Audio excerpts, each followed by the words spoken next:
સાઈડમાં આપણે વઘાર કરવો છે સૂપમાં, એ માટે આપણે ઘી મૂકી દીધું છે, તમે જોઈ શકો છો.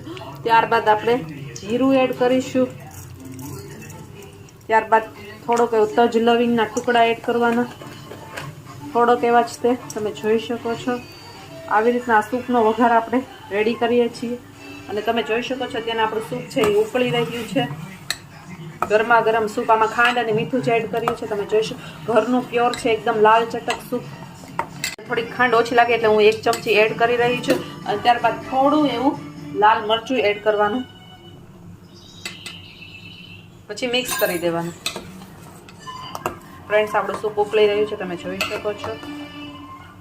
ફ્રેન્ડ્સ, આપણું સૂપ રેડી થઈ ગયું છે. ત્યારબાદ આપણે આ વઘાર આમાં એડ કરીશું. તમે જોઈ શકો છો ફ્રેન્ડ્સ. હવે મિક્સ કરી દઈશું. શિયાળાની કડકડતી ઠંડીમાં આપણું ટોમેટો સૂપ રેડી છે, એકદમ ગરમા ગરમ. તમે જોઈ શકો છો ફ્રેન્ડ્સ.